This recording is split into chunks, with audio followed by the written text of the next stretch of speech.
صلی علی محمد۔ آج کچھ لوگ اعتراض کرتے ہیں کیسا ایک نبی اپنے بیٹے کو قتل کیا؟ کیا قتل کر سکتا ہے؟ برابر ہوں بہو الفاظ پیش کر رہا ہوں، کیسا ایک نبی اپنے بچے کو قتل کر سکتا ہے؟ بھائی، یا قتل اور قربانی میں فرق ہے، قتل اور قربانی میں فرق ہے۔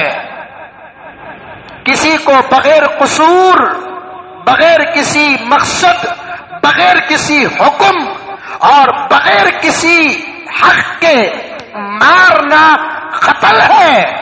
کسی کے حکم اور کسی کے فرمان پر کسی کو مارنا یہ قربانی ہے۔ قربانی دونوں کے درمیان میں فرق ہے۔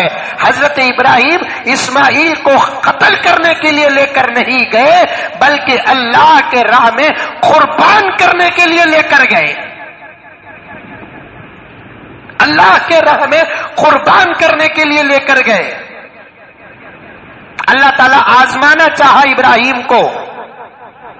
حضرت ابراہیم علیہ السلام آزمائش پر مکمل آ گئے، الحمدللہ۔ اس کے بدلے میں اللہ تبارک و تعالیٰ نے ابراہیم کو کہا کہ اے ابراہیم،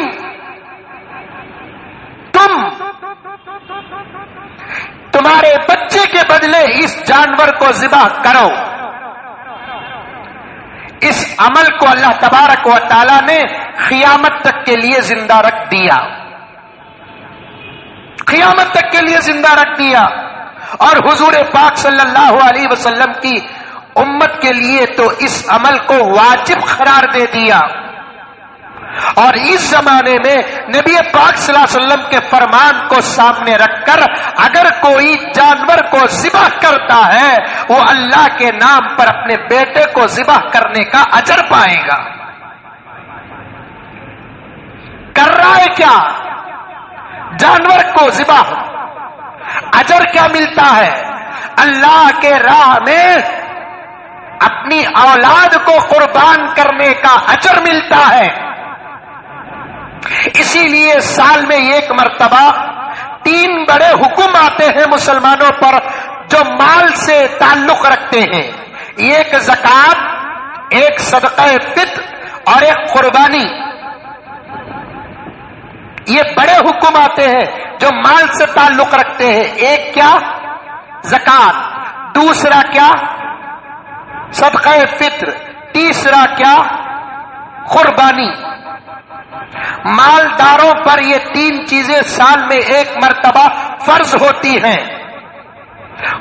زکوٰۃ فرض ہے، صدقہ فطر واجب ہے، قربانی واجب ہے۔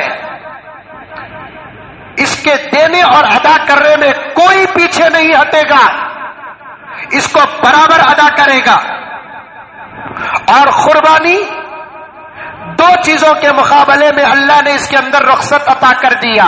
زکوٰۃ ادا کریں گے خود استعمال نہیں کر سکتے، صدقہ فطر ادا کریں گے خود استعمال نہیں کر سکتے، لیکن قربانی باوجود صدقہ ہو کر بھی ادا کرنے کے بعد دوسروں کو بھی دینے کی اجازت ہے اور خود بھی کھانے اور استعمال کرنے کی اجازت ہے۔